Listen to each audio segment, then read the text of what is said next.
Welcome everyone. Here is another example of error and suspense. And right now, the past paper question is November 2011, paper 21, question number 2, part A till E beta. According to this question, क्या कहा हुआ examiner ने MAJDA prepare a trial balance on 31st August 2011. The trial balance fails to agree and suspense account was open beta. It was discovered that all of the error had been made in the trade receivable account MH supply. तो इसका मतलब वो clearly इस चीज़ को identify कर रहा है कि भाई हमसे गलती हुई है, हमसे गुनाह हुआ है और वो किस अकाउंट में हुआ है, MH सप्लाई के अकाउंट में हुआ है. तो इसका मतलब ये जो क्वेश्चन होगा सस्पेंस से रिलेटेड होगा. सर यहाँ एक MH सप्लाई का अकाउंट बना हुआ है और इस अकाउंट को हम लोग क्या बोलते हैं, क्योंकि ये अब हमारे कोर्स में नहीं है ये वाला इस तरह का अकाउंट का बनाने का तरीक़ेकार, बट आपको पता होना चाहिए इस तरह के फॉर्मेट को हम क्या बोलते हैं, रनिंग बैलेंस अकाउंट बेटा. रनिंग बैलेंस अकाउंट का मतलब होता है कि हर ट्रांजैक्शन के बाद आपको क्या मिलता है. जैसे एक बैलेंस लिखा था, हर ट्रांजैक्शन के बाद जो भी इम्पैक्ट आ रहा है वो आपको उसी वक्त मिलेगा. जैसे 460 की सेल्स हो गई तो उसको प्लस करके ये आ गया, सेल रिटर्न हो गया 60 माइनस करके ये आ गया बैलेंस. फिर बैंक से पेमेंट रिसीव हो गई तो माइनस करके ये आ गया. डिस्काउंट माइनस होना था बट अनफॉर्चुनेटली आपने उसको प्लस कर दिया है, तो प्लस करने के बाद फाइनल आंसर ये आ गया. तो सर आप लोगों को समझाने के लिए ये एक फॉर्मेट रनिंग बैलेंस में बना हुआ है, क्योंकि अगर मैं इसको अपनी आसानी के लिए, अपनी तरीके के लिए, अपने आप को समझाने के लिए मैं इसको टी अकाउंट फॉर्म में कन्वर्ट कर लेता हूँ, वो तो ज़्यादा ईजी हो जाता है. भाई ये आपके पास एक क्या था, MH सप्लाई का था. MH सप्लाई का मतलब हो गया ये डेबिट साइड है बेटा और ये क्रेडिट साइड है. MH सप्लाई का मतलब हो गया कि ये मेरा कौन सा अकाउंट होगा भाई, बहुत ध्यान से सुनिएगा, ये मेरा कौन सा अकाउंट होगा, इसको हम लोग क्या बोलते हैं, ट्रेड रिसीवेबल अकाउंट होता है. फिर इसके बाद अगर इसके यहाँ पर बैलेंस की बात कर रहे हो तो बैलेंस PD इसका कितना था भाई, 650 था. फिर इसके बाद आपकी 460 की सेल्स थी भाई.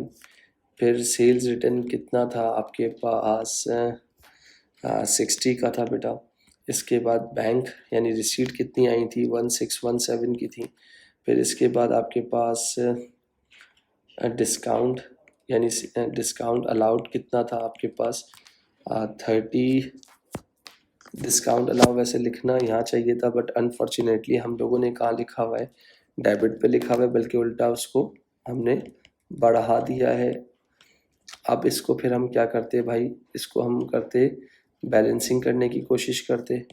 और बैलेंसिंग करते वक्त हमें क्या चीज़ का ख्याल रखना पड़ता, एक मिनट रुकिएगा.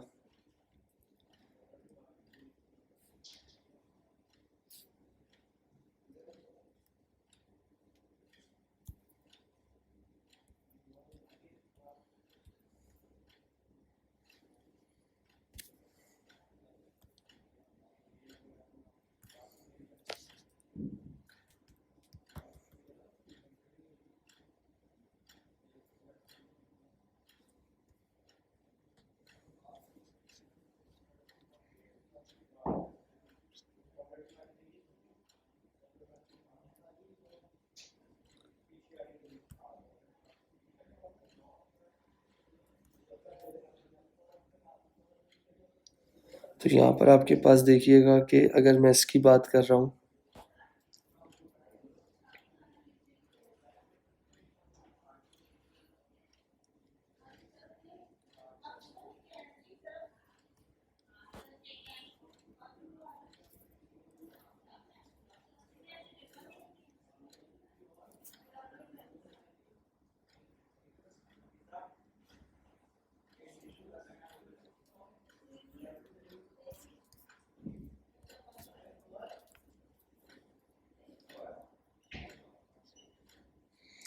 तो अगर आपके पास यहाँ पर मैं टोटल की बात करता हूँ तो ये टोटल किस तरह हो जाएगा आपके पास, 1650 प्लस 460 प्लस 33 बेटा. तो ये बनता है 2143. 2143 में से अगर मैं आपसे कहता हूँ 60 माइनस कर दो, 1617 माइनस कर दो, तो मेरे पास जो बैलेंस CD आना चाहिए वो क्या आना चाहिए, 466 आना चाहिए, 2143. और अगर CD यहाँ पर है तो इसका मतलब BD यहाँ होना चाहिए 466. और आप इसको टैली भी कर सकते हो. देखो इसमें फ़र्क है, टी अकाउंट में जब तक आप उसको फाइंड आउट नहीं करोगे टोटल को, यानी जब तक आप टोटल नहीं निकालोगे तो उससे आपको उसका बैलेंस नहीं मिलेगा। रनिंग बैलेंस में हर ट्रांजेक्शन के बाद आपको क्या मिल जाएगा, बैलेंस मिल जाएगा। इसके बाद बेटा यहाँ पर ये name the document send to MH supply, 13 तारीख को कौन सा डॉक्यूमेंट सेंड हुआ होगा भाई? 13 तारीख को यहाँ सेल्स रिटर्न लिखा हुआ है, तो सेल्स रिटर्न लिखा हुआ है तो इसका मतलब here is the answer of part A बेटा। तो इसका मतलब माजदा है और एमएच सप्लाई है, तो इसका मतलब ये एमएच सप्लाई का अकाउंट है। तो कौन सा डॉक्यूमेंट इश्यू होगा बेटा, उसको आप क्या बोलते हो, क्रेडिट नोट बोलते हो। इसके बाद अगेन पार्ट बी है। पार्ट बी के हिसाब से अगर देखा जाए, name the type of error made on 20 अगस्त। 20 अगस्त को जो एरर हुआ है ये रहा, credit sales of goods MS Supply Limited was correctly entered in sales journal but was posted to M hardware account। तो इसका मतलब ये आपके पास कौन सा एरर हो गया, एरर ऑफ कमीशन हो गया। तो सर ये वाला पार्ट भी हो गया।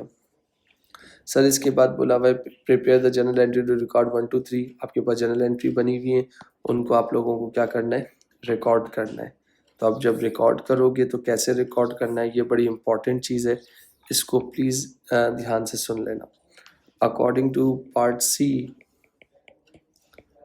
तो भाई पहली एंट्री क्या थी, पहली एंट्री पढ़ रहा हूँ। उन्होंने बोला है कि 10 अगस्त को लिस्ट प्राइस थी 800 रुपये की, लेस 20% डिस्काउंट पर है। तो इस बात को समझ लो कि जो 800 है ना, उसका 20% निकालोगे तो वो कितना होगा, 160। तो 800 में से अगर मैं आपसे कहता हूँ 160 माइनस कर दो, जो बचना चाहिए 640 बचना चाहिए। अच्छा, जो ये 160 वाला कहानी है ना, ये जो 160 है, इसको हम अपनी डिक्शनरी में किस नाम से जानते हैं भाई? ट्रेड डिस्काउंट के नाम से जानते हैं। और ट्रेड डिस्काउंट वो होता है जो बल्क बाइंग पे दिया जाता है, कस्टमर को इनकरेज करने के लिए दिया जाता है, और वो टोटल से सिर्फ माइनस होता है, उसकी ना डेबिट नेचर होती है, ना क्रेडिट होती है, ना वो किसी अकाउंटिंग बुक्स में रिकॉर्ड होता है। तो इसका मतलब ट्रेड डिस्काउंट को सिर्फ हम माइनस करते हैं टोटल में से और रिकॉर्ड नहीं करते। तो सर यहाँ 640 से ये बनना चाहिए था, मगर अनफॉर्चुनेटली यहाँ पर देखना, बेसिकली ये बनना क्या चाहिए था, अगर मैं आपसे बात करता हूँ एमएच सप्लाई 640 की अगर मैं बात कर रहा हूँ, 640 डेबिट और सेल्स आपने बनाया है किससे, 460 क्रेडिट बेटा। अच्छा, एक आपके पास होता है एरर ऑफ ओरिजिनल एंट्री, जिसमें अमाउंट होती है, मगर जो अमाउंट डेबिट पे होती है वही अमाउंट क्रेडिट पे होती है, मगर ये एरर ऑफ अफेक्टिंग बन गया है। उन्होंने हमें रिकॉर्ड किससे करना था भाई, 640 से दोनों साइड्स को रिकॉर्ड करना था, मगर हमने क्या किया, डेबिट को 640 से सही रिकॉर्ड किया है, क्योंकि मगर हमने सेल्स को गलत रिकॉर्ड किया है। तो according to this sentence, according to this area, अगर मैं बात करता हूँ यहाँ पर, तो मैंने इधर 2 अकाउंट्स ड्रॉ कर लिए। अब जब 2 अकाउंट्स ड्रॉ किए हैं, एक किसके लिए ड्रॉ किया है भाई, एक जो मैंने ड्रॉ किया है जिसको मैं क्या कह रहा हूँ, एमएच सप्लाई बेटा, और एक मैंने रैंडम किसके लिए ड्रॉ किया है बेटा, जिसको मैं कह रहा हूँ फॉर एग्जांपल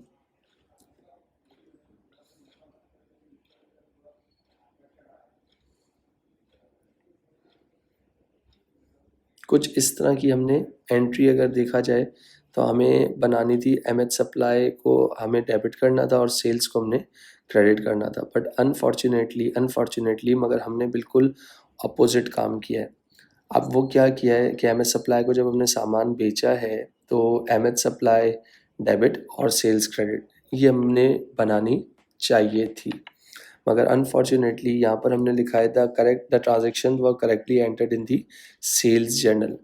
तो जो ट्रांजेक्शन है वो बिल्कुल परफेक्ट जो है ना, किसके अंदर एंटर हो चुकी है, सेल्स जर्नल में एंटर हो चुकी है। तो इसका मतलब जब हम सेल्स जर्नल बनाते हैं, फॉर एग्जांपल इस तरीके से, ये देखिएगा, ये आपने क्या बना लिया भाई, डेट हो गया, नेम ऑफ कस्टमर हो गया और अमाउंट हो गया। तो यहाँ पर हमने 1 लिखा, और ये क्या है भाई, एक सेल्स जर्नल है, और सेल्स जर्नल में हम लोग क्या रिकॉर्ड करते हैं भाई, सिर्फ और सिर्फ बंदों के नाम रिकॉर्ड करते हैं। तो बंदों का नाम क्या था, अहमद सप्लाई था। कितने का था भाई, आपके पास 640 रिकॉर्ड करना था सेल्स जर्नल में, मगर अनफॉर्चुनेटली यहाँ पर क्या किया है, करेक्टली द ट्रांजेक्शन को correctly entered in sale journal में आपने यानी 640 बिल्कुल परफेक्ट रिकॉर्ड किया। तो इसका मतलब अगर अहमद सप्लाई के अकाउंट में मुझे क्या करना था, अगर मैं आपसे बात करता हूँ, मुझे उधर भी 640 से रिकॉर्ड करना था, बट अनफॉर्चुनेटली यानी सेल्स जर्नल मतलब सेल्स अकाउंट में मैंने क्या कर दिया, जब सेल्स जर्नल में सही रिकॉर्ड किया है तो जो सेल्स का अकाउंट बनाऊंगा तो डेफिनेटली उधर भी क्या होगा, बिल्कुल सही रिकॉर्ड होगा। तो इसका मतलब यहाँ पर मैंने क्या कर दिया, अहमद सप्लाई लिख दिया और 640 लिख दिया। तो इसका मतलब ये वाला अकाउंट बिल्कुल परफेक्ट है। अब ये जो सेल्स क्रेडिट हो रही थी ना, तो मुझे क्या करनी थी, डेबिट करनी थी, वो भी मैंने कर दी। मगर मुझे करनी थी किससे, मुझे किससे करनी थी भाई, मुझे करनी थी 640 से। क्या करनी थी, 640 थी, मगर मैंने किससे की है, मैंने किससे की है, 460 से की है।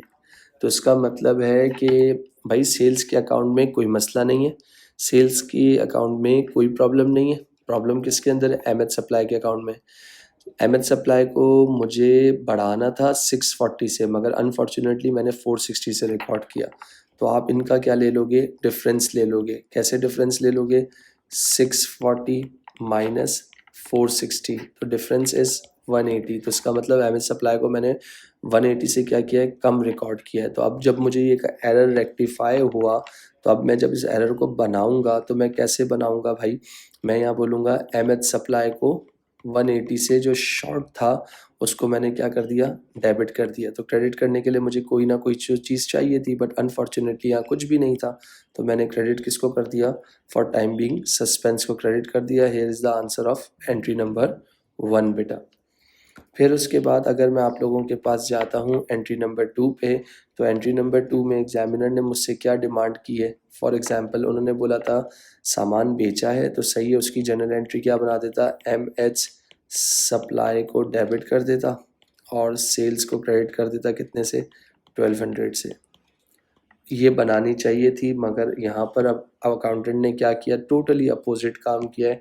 उसने बोला कि भाई मैंने सामान किसको बेचा है, एम हार्डवेयर को बेचा है, तो 1200 डेबिट कर दूंगा और सेल्स को क्या कर दूंगा, क्रेडिट कर दूंगा।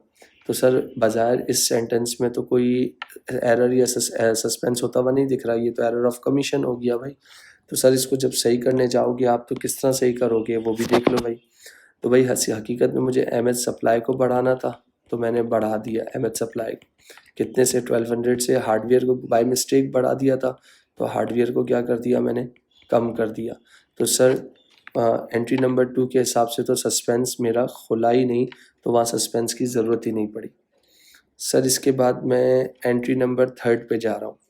Entry number 3 is very very important guys. उसमें उन्होंने क्या बोला हुआ था वो भी ज़रा देख लेते हैं। सर इन्होंने बोला था कि आपके पास एमएच सप्लाई है, सही है, जिसका बैलेंस हम पे करें 1 अगस्त का, जिस पे कैश डिस्काउंट मिल रहा है, transaction was correctly entered in the cash book. Sir cash discount दो तरह का होता है, कैश डिस्काउंट का दूसरा नाम सेटलमेंट डिस्काउंट होता है। कैश डिस्काउंट की नेचर होती है, सेटलमेंट डिस्काउंट की भी नेचर होती है, जिसमें जो अगर हम फॉर एग्जांपल डिस्काउंट दे रहे होते हैं तो वो डिस्काउंट अलाउ है और हमारे बिजनेस के लिए एक्सपेंस है और वो डेबिट होता है। और सर जब हमें मिल रहा होता है तो वो हमारे बिजनेस के लिए इनकम है और उसको हम डिस्काउंट रिसीव कहते हैं। Another name of discount receive is purchase discount, सही है, और वो क्रेडिट होता है।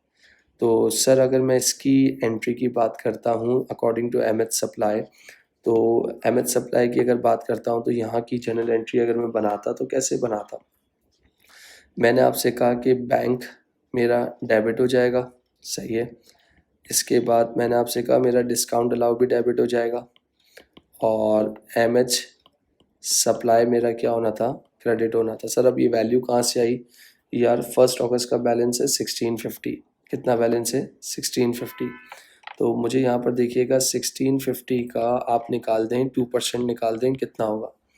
अगर मैं फॉर एग्जांपल 1650 का 2% निकालता हूँ तो वो किस तरीके से निकलेगा, 1650 multiply by 0.2,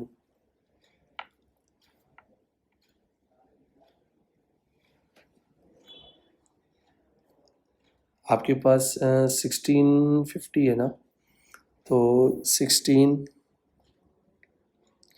1650 multiply by 2 divided by 100 बेटा, तो ये आपके पास कितना आ गया, 33 आ गया। और ये मेरे बिजनेस के लिए क्या है, डिस्काउंट है, अलाउ है, और मेरे बिजनेस का एक्सपेंस है। तो 1650 में से 1650 माइनस 33 कर दूंगा तो कितनी पेमेंट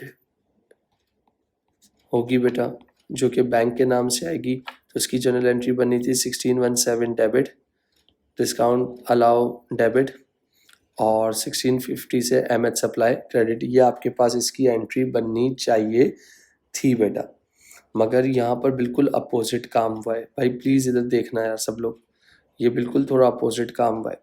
तो इसका मतलब अगर फॉर एग्जांपल कि ये बैंक, इधर सुनिएगा भाई, ये जो बैंक और डिस्काउंट अलाउ है, ये दोनों क्या हो रहे हैं, बैंक जैसे डेबिट हो रहा है। तो एमएच सप्लाई के अकाउंट में अगर मैं बात कर रहा हूँ, मैं फिर रिपीट करता हूँ, मैंने कहा ये जो बैंक है ये मेरा डेबिट हो रहा है। तो एमएच सप्लाई के अकाउंट में मैंने क्या कर दिया इसको, ये देखो रनिंग बैलेंस में भी दिखा दिया, क्रेडिट कर दिया, और इसके अपने पास फॉर एग्जांपल अकाउंट में भी दिखा दिया कि मैंने इसको क्रेडिट कर दिया। अच्छा, इसके बाद मेरा डिस्काउंट अलाउ जो है ना, वो क्या होना था, वैसे नेचुरली होता क्या है भाई, वो होना चाहिए था, क्रेडिट होना चाहिए था, सही है, जो कि आपने उसको क्रेडिट नहीं किया। आपने उल्टा उल्टा उसको क्या कर दिया, डेबिट कर दिया, बल्कि बढ़ा दिया। मतलब आपको डिस्काउंट अलाउ हुआ था, ट्रेड रिसीवेबल कम होने चाहिए थे, एमएच सप्लाई कम होने चाहिए थे डिस्काउंट की वजह से, मगर आपने उसको क्या कर दिए, क्रेडिट पे लिखना चाहिए था, मगर आपने उसको डेबिट पे लिख दिया। ये देख लो, इधर भी डेबिट है और इधर भी डेबिट है। तो इसके बाद उन्होंने बोला था जो आपके पास करेक्ट एंट्रीज की आपने बनाई थी कैश बुक में, बिल्कुल परफेक्ट बनाई है। तो अगर मैं आपसे लेट से कि आपसे एक बात समझाने के लिए एक रैंडम बातें करता हूँ आपसे, तो मैंने कहा आई कैन ड्रॉ, यहाँ देखना 1 2 3, तो यहाँ मैंने लिख दिया this is called MH supply, यहाँ मैंने लिख दिया बैंक, यहाँ मैंने लिख दिया डिस्काउंट अलाउड बेटा। तो इसका मतलब मेरा बैंक और डिस्काउंट अलाउड डेबिट हो रहा है, तो एमएच सप्लाई में उन्होंने बोला था कि यार कैश बुक में बिल्कुल परफेक्ट हुआ है, यानी कैश बुक मतलब कैश बुक में बैंक अकाउंट साइड पे बिल्कुल, बैंक में और डिस्काउंट अलाउड के अकाउंट में बिल्कुल सही हुआ है। तो इसका मतलब बंड कहाँ पर हुआ है, एमएच सप्लाई के अकाउंट में। तो बैंक डेबिट हो रहा था, तो मैंने बैंक को तो क्रेडिट कर दिया, कितने से, 1617 से। मुझे एमएच सप्लाई के अकाउंट में डिस्काउंट अलाउ को यहाँ लिखना था, कहाँ लिखना था, यहाँ लिखना था, बट अनफॉर्चुनेटली मैंने कहाँ लिख दिया, उसको डेबिट पे लिख दिया, और कितना लिख दिया, 33। तो इसका मतलब है एमएच सप्लाई को मुझे कम करना था, बल्कि उल्टा मैंने 33 से उसको बढ़ा दिया। तो जब 33 से मैंने उसको बढ़ा दिया, तो इसका मतलब है एमएच सप्लाई जो है, मेरा अकाउंट जो है 33 से क्या हो गया, बढ़ गया है। तो अब इसका मतलब है एमएच सप्लाई को मुझे क्या करना पड़ेगा, सही करना पड़ेगा। तो जब मैं सही करूँगा, तो एमएच सप्लाई को एक मर्तबा क्या करूँगा, इस एरर को ख़त्म करने के लिए एमएच सप्लाई को मैं क्या करूँगा, 33 से क्रेडिट करूँगा, ताकि एरर क्या हो जाए, ख़त्म हो जाए। और फिर मैं दोबारा इसको क्रेडिट कर दूंगा, कितने से, उतनी ही अमाउंट से दोबारा रिकॉर्ड करूँगा 33 से। तो इसका मतलब क्रेडिट साइड पे टोटल 66 हो गया। तो इसको बैलेंस करने के लिए मुझे डेबिट का सहारा लेना पड़ेगा, और वो डेबिट का सहारा लूँगा तो उसको क्या कहलाएगा, सस्पेंस कहलाएगा। तो this is the correct entry बेटा। आप इस तरह भी बना सकते थे फॉर अंडरस्टैंडिंग, और इसको आप इस तरह भी बना सकते थे, सस्पेंस 66 डेबिट और एमएच सप्लाई 66 बेटा क्रेडिट। तो आई होप ये वाली बात भी आपको समझ में आ गई होगी। अच्छा बेटा, इसके बाद आपके पास मुझे क्या बनाने का उन्होंने बोला था, प्रिपेयर सस्पेंस अकाउंट, और मुझे उन्होंने बोला कि आप क्या बनाओ, सस्पेंस अकाउंट बनाओ। तो अगर मैं इसका सस्पेंस अकाउंट बनाने जा रहा हूँ, तो ये कौन सा है भाई, पार्ट डी। अच्छा भाई, ये सिर्फ सस्पेंस जो होता है ना, वो टेम्प्रेरी अकाउंट होता है, जब तक आपको एरर रेक्टिफाई ना हो जाए, एरर मिल ना जाए, जब तक सस्पेंस अकाउंट ओपन रहता है। तो यहाँ मैंने अगर फॉर और सस्पेंस अकाउंट की कोई नेचर नहीं होती, अगर डेबिट पे खुल रहा है तो उसका मतलब वो हमारे बिजनेस के लिए एसेट है, और अगर क्रेडिट पे खुल रहा है तो वो हमारे बिजनेस के लिए एक्सपेंस है। तो मैंने यहाँ पर क्या बोल दिया भाई, ये क्या हो गया, सस्पेंस अकाउंट हो गया। सर सस्पेंस के लिए BD/CD की रिक्वायरमेंट नहीं होती सर। पहले की अगर बात कर रहा हूँ तो फर्स्ट एंट्री थी एमएच सप्लाई डेबिट हो रहा था, तो सस्पेंस के अकाउंट में क्या हो गया, क्रेडिट हो गया। कितने से भाई? 180 से। सर कहाँ से लाए हो? सर मैं यहाँ से लाया हूँ, ये देख लीजिएगा, और आपके पास इसको बना भी देता हूँ। अच्छा सर, दूसरी ट्रांजैक्शन में कोई सस्पेंस नहीं था तो सर इसलिए हम उसको सस्पेंस में नहीं डालेंगे। तीसरी ट्रांजैक्शन में क्या था भाई, आपके पास एमएच सप्लाई जो है क्रेडिट हो रहा था, तो यहाँ पर क्या कर दूंगा भाई, एमएच सप्लाई क्रेडिट हो रहा था तो यहाँ पर क्या कर दूंगा, डेबिट कर दूंगा। तो इसका मतलब सर ये दोनों वैल्यू मैं कहाँ से लाया? सर मैं यहाँ से लाया। सर अगर इसकी आप बैलेंसिंग कर लें तो वो ज़्यादा अच्छा हो जाएगा। सर कौन सी साइड हैवी लग रही है दिखने में? सर क्रेडिट साइड लग रही है। तो 180 में से 66 माइनस कर दें तो सर जो लिखते हैं उसका तरीके क्या है, डिफरेंस इन ट्रायल बैलेंस कितना आ गया सर? 114 हो गया। तो सर दोनों साइड्स इक्वल हो गई। तो सर जो एरर जो था वो कितने का था सर? आपके पास 114 का था। तो इसका मतलब वो कहाँ पर ओपन हुआ है? डेबिट साइड पे ओपन हुआ है। तो दोनों, फिर उसके बाद अगर नेक्स्ट पार्ट की बात कर रहा हूँ वो भी इम्पॉर्टेंट है। उन्होंने बोला था calculate the correct balance owed by MH supply. ये कौन सा पार्ट हो जाएगा? तो यहाँ मैंने लिख दिया पार्ट ई बेटा। करेक्ट बैलेंस निकालना है एमएच सप्लाईज के लिए बेटा। तो करेक्ट बैलेंस जो पुराना बैलेंस था वो कितना था? 466 था।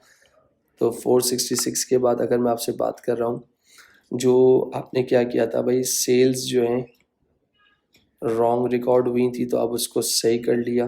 कैसे? 640 की जगह करनी थी मगर आपने 640 करनी थी, आपने 460 की, तो डिफरेंस लिया तो सेल्स को बढ़ा दिया एमएच सप्लाई में। इसके बाद एक क्रेडिट सेल्स हुई थी तो उसको गलती से हमने हार्डवेयर में डाल दी थी। क्या कर दी थी? हार्डवेयर में डाल दी थी। तो इसलिए ज़ाहिर सी बात है एमएच सप्लाई का अकाउंट कम हो गया था। तो अब याद आया तो 1200 रुपये सेल से हम एमएच सप्लाई को बढ़ा देंगे। इसके बाद कैश डिस्काउंट था आपके पास, जो कैश डिस्काउंट से एमएच सप्लाई को कम करना था, बट पुराने वाले अकाउंट में 33 से आपने बढ़ा दिया था। तो आपने क्या कर दिया, इसको जब सही कर रहे हो इस अकाउंट को, तो यहाँ पर क्या कर दोगे, डिस्काउंट अलाउ 66 से माइनस कर दोगे तो आपके पास नया एमएच सप्लाई का बैलेंस आ जाएगा विच इज़ कॉल्ड 1780, जिसको हम क्या बोलेंगे, करेक्टेड बैलेंस। एक तो तरीक़ेकार ये था। और अगर मैं दूसरे तरीक़ेकार की बात करता हूँ जो मेरा फेवरेट है, जो मुझे, अगर मैं होता तो मैं एग्ज़ाम में पेपर देता तो मैं इस तरह बनाता। तो गाइज़ यहाँ मैंने क्या बना लिया, एमएच सप्लाई का अकाउंट बना लिया which is called trade receivable का अकाउंट। ये डेबिट है और ये क्रेडिट है बेटा। तो इसमें बैलेंस बीडी कितना दिया हुआ था आपके पास, लेट से 466।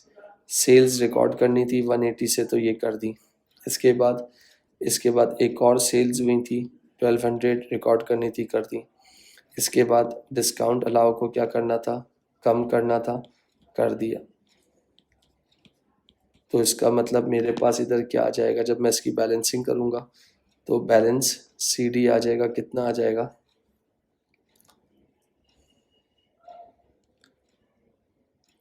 कितना बनेगा। अगर फॉर एग्जांपल इन सब का अगर मैं टोटल कर लेता हूँ तो सर जी 466 प्लस 180 प्लस 1200, तो ये बनता है 1846 माइनस 66। तो कितना आ गया भाई, 1780। दोनों साइड्स इक्वल हो गई तो सी डी यहाँ पर हुआ है, तो बी डी आपके पास कहाँ होगा, यहाँ होगा 1780। तो आपके ऊपर है कि आप ये वाला बना लो तरीक़ेकार या ये बना लो जो आपको सही लगता है। मैंने बीच में इसीलिए और लिख दिया। Thank you so much guys. ये क्वेश्चन भी आपका according to error and suspense complete हो गया।